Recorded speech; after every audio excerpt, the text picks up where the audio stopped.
everyone, it's me, Carol from Practical Mystic, and today I decided to do 13 tarot tube questions, a VR to Atypical Tarot. His name is Will. He did this in collaboration with, I believe, Anna, who is known as Astro Lady. There are 13 questions. I'll make sure I put them in the description box as well as the link to Will's Atypical Tarot channel. So let's begin with the first question. What are your favorite videos to watch? Well, when I began watching YouTube, my favorite videos were all centered around polymer clay, upcycling, reusable products. Of course, it led into junk journaling, anything to do crafty. And then my curiosity got the best of me, being a tarot teacher and practitioner. I said, gee, I wonder what tarot looks like on YouTube, and voila, a door opened and I discovered the massive amount of information and channels and creators having to do with all forms of tarot, divination, astrology. So yes, I mean, it's been an eye-opener for me. Question number 2, what is your favorite content to film? Well, anyone who has listened to my channel, you know that I tend to gear towards more self-help, self-discovery. I like to teach what the tarot can teach you, what numerology can teach you, what astrology can teach you. All of those modalities I tend to like to present to you in a way of self-discovery, of self-understanding for more personal growth. So I gear my content in that way. That doesn't mean that I can't change or change my content, which I probably would love to do later on when I find no more to expound on in those areas. Okay, number 3, what are your least favorite videos to watch? And there are very, very, very few. The least would be anything having to do with unboxing, where there's no commentary, and it's just one tarot card after another. I don't prefer to watch those videos. Question number 4. What is your favorite part of the tarot community? I would say camaraderie, the connectiveness, the diversity, the openness to receive someone who is new, the openness to acknowledge that it is normal to have times when we're very creative, and there's times that we're a little stagnant, and we're there to uplift one another through those valleys. The community is something that I'm learning to wanting to expand more and get to know more channels and more practitioners and creators. So the community is very important to me personally. Question number 5, what is your least favorite part of the community? I've been fortunate. I haven't really had any challenges or any negativity towards me. I know that that's not the case with others out there. So I guess what I would say I dislike is anyone maybe bringing attention to an issue that they are having with another individual or creator or channel and making it a platform for them to vent their grievances or differences. That would be it. Question number 6. What motivated you to start your channel? Whew.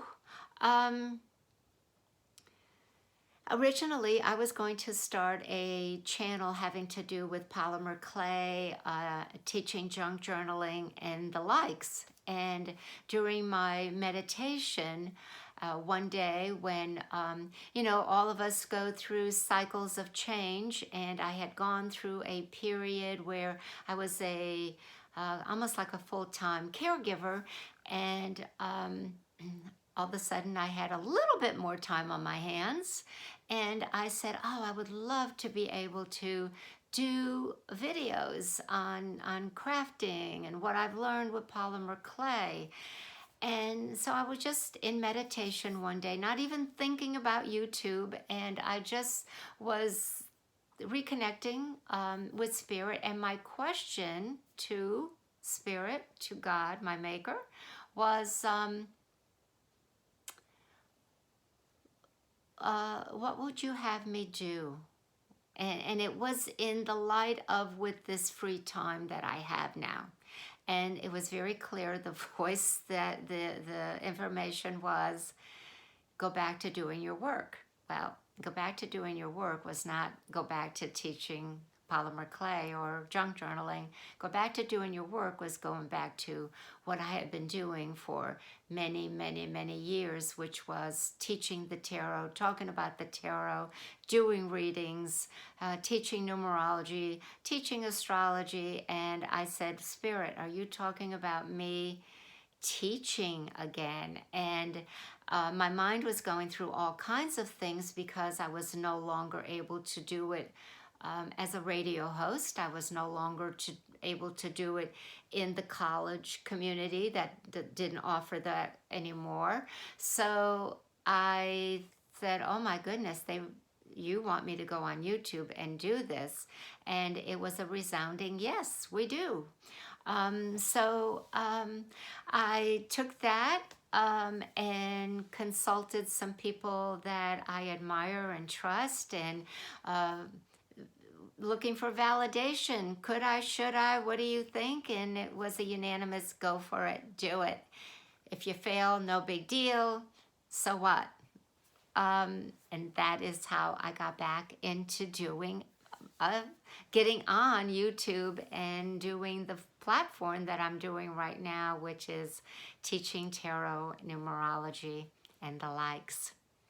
All right, question number 7. Who most inspired you on YouTube? If we're talking about the tarot community, that individual is no longer on, has a YouTube channel. But when I was first kind of thumbing through and finding out who was doing tarot and talking about spirituality, there was a lady there that seemed to have just a wonderful air of simplicity and very calm and happy in her own skin, and had that air of, this is what I'm doing. If you like it, wonderful. If you don't, that's okay too. And I just found that so easy to resonate with, and that was going to be how I was going to look at this venture into this new domain of online work and being out there into the public on such a mass media where they're seeing your face, where when you're doing radio work, you know, you're making love to the microphone basically, and your audience through there. Here, they see you, they get a visual of what you're doing, so it's a whole different media that I was a little hesitant to get into. Okay, the next question is, number one thing you would change about the community. Oh, and you know, I didn't think about how I would answer any of these questions. I've been listening to about 4 other VRs on this particular topic, the 13 YouTube questions, and to really say that as I was writing it down, the number one thing that I would change about the community, there's nothing that I have off the top of my head or that I even want to address. I guess I would put a thought out there, and that is the to trust that whatever it is that you are not resonating with on the community, number one, you have a right to that feeling. Number two, remember that there could be if we're going to listen to those who before us, like Carl Jung, that whatever I dislike or find uncomfortable, and I'm not, of course, this is not his words, this is the essence of his words. Whatever it is that irritates me about someone else could be a gift for me to learn about myself. So whenever, I mean, I'll meet people at work that I have to do business with, and maybe my gut intuition is, ah, this person isn't hearing, or this person is preoccupied, or I'm going to have to say this all over again, or this is a challenging conversation, or I don't like the way they're responding. Whatever that is, I've learned to step back, and I can tell you that I'm going to say the odds are that you may find they have been your greatest teacher. And some of them have become very close friends, where my gut instinct is, this is not my cup of tea. This is not who I want to really have sitting next to me, working with me. And I've been wrong many, many times when I've changed my perspective, when I've asked myself, what is it that's in me that I may need to clear, what blockages, and maybe what I want so much that this person has that I don't have, that my ego is being very controlling and telling me, don't go there, don't go there. So there's so many denominations of personality and complexes. So I would offer that as far as when we're really unhappy about something in the community that we would want to change. And I'm sorry if I elaborated on that, friends. I tend to do that. Ask my children. Okay, the next one is number one advice for other creators or new people starting out a channel. So you know what? Number one advice for other creators, or I guess I would say, what is my intention? When you're ready to create, what is my intention? What is my deepest intention? And for those new people who are just starting out on the channel, try to let go of any fears that you're going to be judged no matter how it is, but let go of that. Don't be attached to the outcome initially. Like, okay, I put 5 videos up and I'm not getting a lot of hits. Don't be attached to that. That's normal. There's too many other things that are influencing that. So don't be attached to the outcome initially. And in fact, don't ever be attached to the outcome. Those are wise words from spiritual psychologists.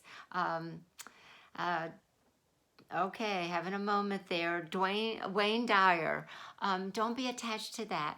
And let that go and trust in the process that you will evolve, and that the audience that you need to draw will come to you eventually. And I've learned to kind of adapt to what is popular or what is needed, and I don't hold on to what I think needs to be done, because the idea is I want to help, or to help myself grow. Then if that's not being well received or of interest, then I'm doing it for naught. So being meldable, easy, those are what I would have to say. Go with the flow in the beginning of your creative process. All right, the next question is, what do you think about YouTube as a whole? I think the diversity is outstanding. I think as a whole, knowing that personal people that may be homebound, restricted, whether that's in bed or a wheelchair or not able to travel, YouTube has been a lifeline for many of them, where they can learn, participate, interact, or even be a creator. I think that it does have its, opposites. Here we go, friend. The world is duality. So everything, if you're going to have a positive, you're going to have a negative, but both of them are necessary. There's no way we would know the good if we didn't understand or have lived through the past. So yes, there are some gray areas of YouTube, but as a whole, I think it has been a lifeline to many people. Number 11, what is the deck or divination tool that you use but don't show or use online? There are none. Number 12, what is a deck you want to purchase but won't because you don't support the creator? That hasn't happened to me. I've had a good amount of decks for the years that I have. I'm not a big purchaser. If I have 30 decks, that's a lot. Even though I've been doing tarot close to 50 years, I have never been one to buy decks. But I have been one to buy books on tarot decks.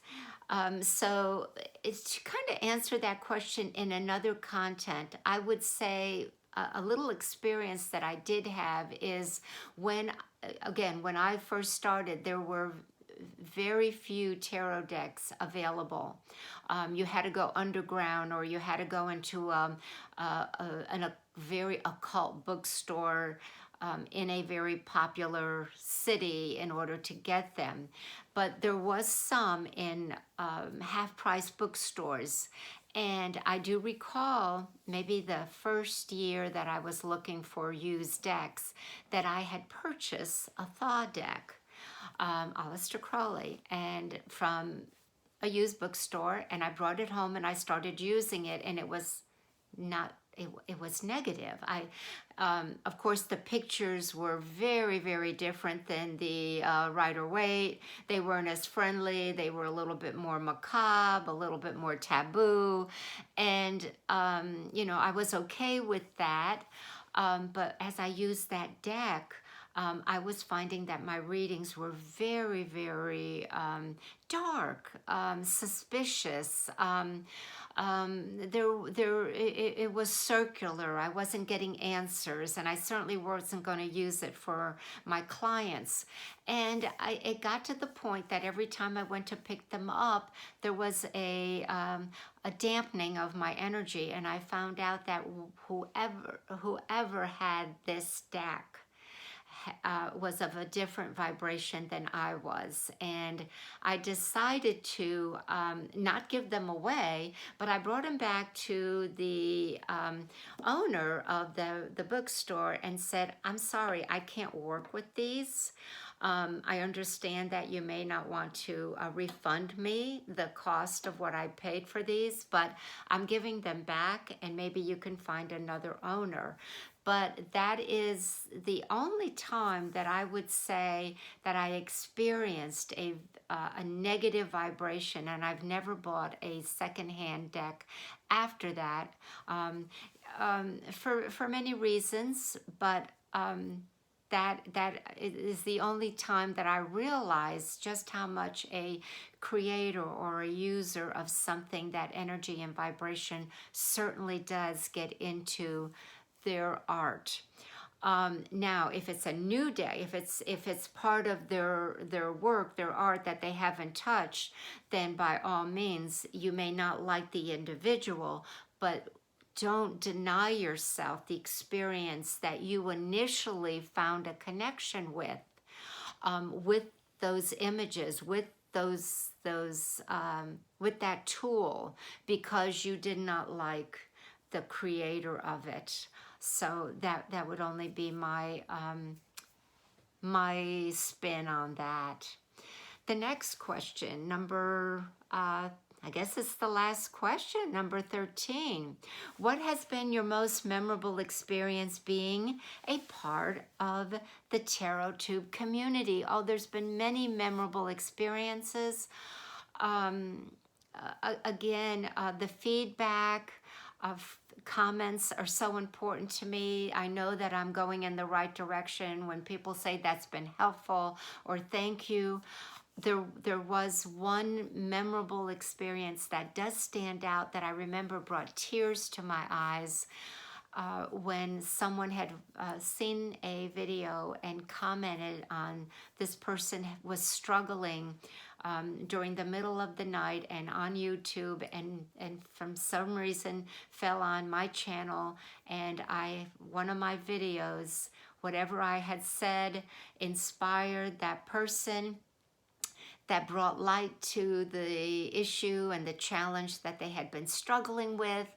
And that person went on to say that they got a good night's sleep, and the next day they let me know just how that had helped them. And it was like, I was very thankful, but I also gave all the credit to Spirit, because sometimes, as you know, as practitioners and enlightened individuals, creators, when you're doing readings, when you're talking to other people, sometimes they'll say, well, why did you say that? And you can really say, I don't know why I said it. You're being inspired. And I give that back to source. I give that back. That wasn't coming from me. That was coming from, it was channeled through me from my higher self, but basically, maybe most often, not from my own everyday personal consciousness. So I always make sure that I give back all that credit to source, for me, for myself. And so any memorable experience that I have when it comes to comments, that is kind of grit for the mill, and I just keep on keeping on, thinking, okay, I'm doing what I'm supposed to be doing. So that's the end of it, folks. I hope this wasn't too long. Thanks everyone for listening. Thanks everyone for being a subscriber to my channel. I look forward to 2023, and I wish all of you the best in every way. Bye for now.